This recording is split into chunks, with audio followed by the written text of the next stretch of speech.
ឥឡូវនេះយើងបន្តដំណើរទៅមណ្ឌលសុខភាពសំរោងក្រោមទៀត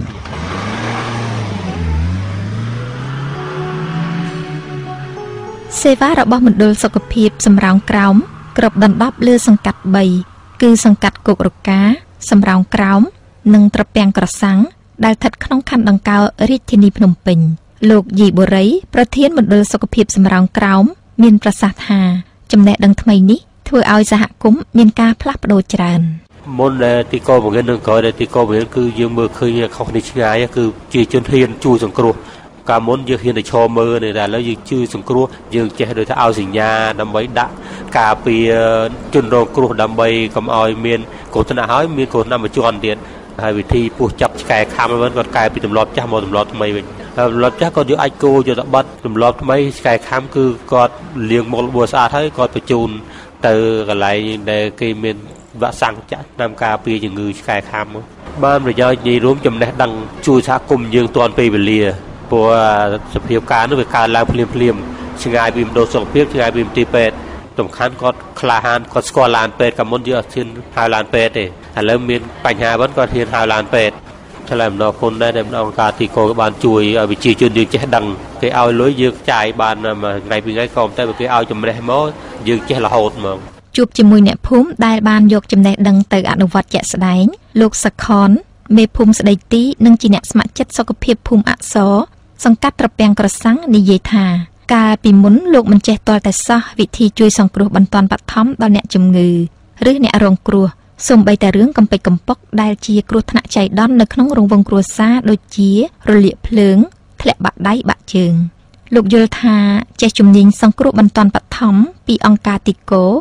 ប្រៀបដូចជាមានគ្រូពេទ្យមួយរូបសម្រាប់ព្យាបាលជំងឺស្រាលប្រចាំគ្រួសារដូចនេះដែរជួយលើកទឹកចិត្តគាត់កុំឲ្យគាត់នឹងតក់ស្លុតនៅពេលដែលយើងជួយគាត់ថាខ្ញុំអាចជួយអ្នកបានកុំព្រួយអីកុំភ័យកុំឲ្យគាត់តក់ស្លុតអាចបណ្ដាលឲ្យគាត់នឹងរឹតតែគ្រោះថ្នាក់ទៅទៀត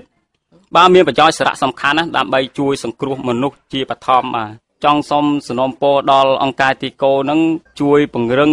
ឬក៏បង្រៀនចុះទៅតាមមូលដ្ឋានទេដើម្បីឲ្យប្រជាពលរដ្ឋខាងខ្ញុំនេះគាត់ចំណេះចេះដឹងគ្រប់គ្នាបាទរៀនមិនងាយចាប់បានទេជួនកាលគាត់អ្នកអត់សូវចេះអក្សរខ្ញុំសូមថ្លែងអំណរអគុណជាអតិបមាព្រោះអង្គការទីកោបានជួយបណ្ដុះបណ្ដាលឧបត្ថម្ភតាំងសម្ភារៈនិងចំណេះដឹងដល់មករូបខ្ញុំនិងមូលដ្ឋានភូមិរបស់យើងខ្ញុំផ្ទាល់ខ្ញុំត្រេកអរសប្បាយចិត្តមែនទែននៅភូមិតិខបញ្ញោឯនោះវិញលោកបូបុតអ្នកស្ម័គ្រចិត្តសុខភាពប្រចាំភូមិកំពុងអង្គុយលើគ្រែរនាបឫស្សីក្រោមផ្ទះនិយាយទាំងស្រស់ស្រាយថាលោកបំពេញតួនាទីជាអ្នកជួយសង្គ្រោះបន្ទាន់បឋមនេះអស់ពីចិត្តពីថ្លើមឲ្យតែអ្នកភូមិបានរួចផុតពីគ្រោះថ្នាក់ដល់ជីវិតគ្មានប្រាក់បៀវត្សទេសម្រាប់អ្នកស្ម័គ្រចិត្តសុខភាពភូមិគឺមានតែប្រាក់ឧបត្ថម្ភបន្តិចបន្តួចប៉ុណ្ណោះហើយឆ្លើយនឹងសំណួរថាតើធ្លាប់មានអ្នកភូមិហុចលុយហុចកាក់ជូនលោកដែរទេលោកបុតនិយាយថាធ្លាប់មានដែរតែលោកមិនទទួលទេទោះជារបស់របរក៏ដោយព្រោះអ្នកភូមិមានជីវភាពខ្សត់ខ្សោយណាស់ហើយជាអ្នកចិត្តខាងគ្នាត្រូវតែជួយគ្នាទៅវិញទៅមកអ្នកខ្លះគេធ្លាប់ឲ្យយកទៅហូបកាហ្វេ1000 2000យើងជួយគ្នាទៅវិញមកយើងនៅសុកស្រែចំការមានអីមានយើងជួយគ្នាទៅវិញម្ដងម្នាក់អាហ្នឹងពេលនេះដឹងពីបរានមកឲ្យពេលយើងមានគ្រោះថ្នាក់អ្នកចិត្តខាងគេជួយគ្នាពឹងពាក់គ្នាទៅវិញទៅមកខ្ញុំពោមានអាចមានលទ្ធភាពឲ្យគាត់បើកសម្ភារៈជាថ្នាំលាងលបួសលាងអីទុកប្រចាំនៅក្នុងមួយជាយើងស្រួលពេលអ្នកភូមិយើងមានបួសមុំយើងអាចដោះលាងឲ្យរុំបងឲ្យគាត់នៅក្នុងបាច់ចាំទៅមណ្ឌលសុខភាពនាំខាតពេលយូរ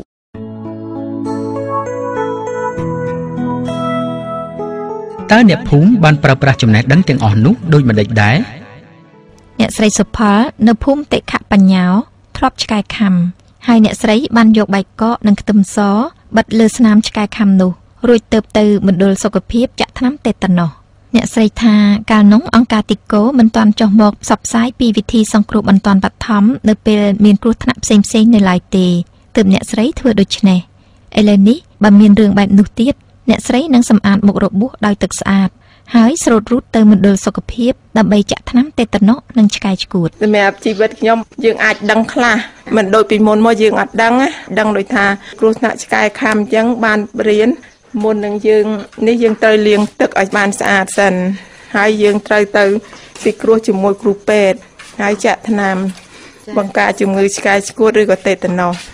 ខ្ញុំសូមផ្ដាំផ្ញើទៅប្រជាពលរដ្ឋថាបើមានឆ្កែខាំដោយខ្ញុំត្រូវតែទៅមណ្ឌលសុខភាពដើម្បីការពារជំងឺឆ្កែឆ្កួតនិងជំងឺតេតាណូស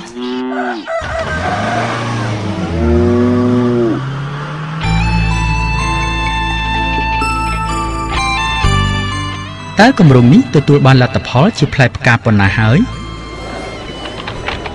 លោកស្រីខាណាកូអូស៊ូបូនាយិកាអង្គការតូគូស៊ីម៉ាសហប្រតិបត្តិការអន្តរជាតិជប៉ុនទីកូប្រចាំកម្ពុជាមានប្រសាសន៍ថាតកតងនឹងការចងក្រងសៀវភៅមគ្គុទ្ទេសក៍ជំនាញសង្គ្រោះបន្ទាន់បឋមគឺគម្រោងបានសម្រេច 90% ហើយរងចាំតែការបោះពុម្ពនិងចែកចាយទៅគ្រប់មណ្ឌលសុខភាពនិងក្រុមគោលដៅប៉ុណ្ណោះរីឯការបណ្ដុះបណ្ដាលគ្រូបង្គោលវិញក៏អនុវត្តបានប្រមាណ 90% ដែលពេលនេះជាដំណាក់កាលធ្វើអង្កេតនិងតាមដានជុំវិញការផ្ដល់ចំណេះដឹងជំនាញសង្គ្រោះបន្ទាន់បឋមដល់អ្នកស្ម័គ្រចិត្តសុខភាពភូមិនិងប្រជាពលរដ្ឋគោលដៅលោកស្រីបញ្ជាក់ថានៅសល់តែប្រមាណ 20% ទៀតប៉ុណ្ណោះនឹងសម្រេចជាស្ថាពរហើយក្រោយពីគម្រោងនេះបញ្ចប់នៅខែមិនិនាឆ្នាំ 2011 តើអង្គការទីកូមានយុទ្ធសាស្ត្រអ្វីដើម្បីឲ្យគម្រោងនេះមាននិរន្តរភាពលោកស្រីខាណាកូអូស៊ូបូបញ្ជាក់ថាដោយសារថាអ្នកស្ម័គ្រចិត្តសុខភាពភូមិនិងពលរដ្ឋគោលដៅបានចេះដឹងពីជំនាញសង្គ្រោះបន្ទាន់បឋមនេះច្បាស់លាស់ហើយដូច្នេះពួកគេអាចជួយខ្លួនឯងនិងជួយគ្នាទៅវិញទៅមកក្នុងសហគមន៍បាន Sustainability train the health volunteer so they are empowered by the TICO workshop ធ្វើយ៉ាងណាឲ្យគម្រោងមួយនឹងមាននិរន្តរភាពបានបណ្ដុះបណ្ដាលទៅដល់អ្នកស្ម័គ្រចិត្តហើយសង្ឃឹមថាអ្នកស្ម័គ្រចិត្តនឹងមានឆន្ទៈបណ្ដុះបណ្ដាលក៏ដូចជាជួយដល់សហគមន៍របស់គាត់ផ្ទាល់និងខ្លួនគាត់ផ្ទាល់ហើយអ្នកភូមិផងដែរនៅពេលដែលគាត់ទទួលបណ្ដុះបណ្ដាលយើងជឿជាក់ថាគាត់ចេះជំនាញជាមូលដ្ឋានខ្លះក្នុងការសង្គ្រោះខ្លួនឯងអញ្ចឹងទោះបីទីគោយើងបញ្ចប់ទៅក៏យើងគិតថាសកម្មភាពនឹងនៅតែមានរហូត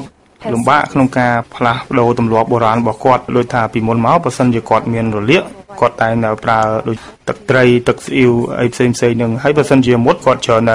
ប្រើចំណុកថ្នាំឬមួយក៏ថ្នាំជក់ដែលគាត់តាពីនៅក្នុងមាត់គាត់ស្រាប់ហ្នឹងអញ្ចឹងប្រហែលជា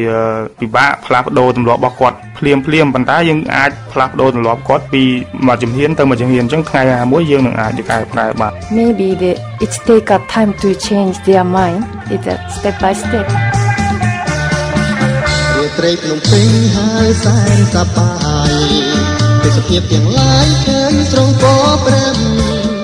បទចូលការដោយសូសាប់ស្ដីពីបណ្ដាញសុវត្ថិភាពសង្គ្រោះជីវិតដើម្បីសង្គមនិងសេដ្ឋកិច្ចសម្រាប់ពលរដ្ឋងាយរងគ្រោះនៅខាងលិចរាជធានីភ្នំពេញចងក្រងដោយអ្នកស្រីហងសំភ័សសហការប្រមូលព័ត៌មានដោយអ្នកនាងសុកនីដែលលោកអ្នកនាងទើបបានស្ដាប់អំបញ្ញមិញនេះចប់តែប៉ុណ្ណេះមានសង្សារជួនសួស្នេហាបងភ្លេងទ្រង់ពោលបំប្រឹងមនុស្សដើរកាន់ឆ្លងតាមចិន្តា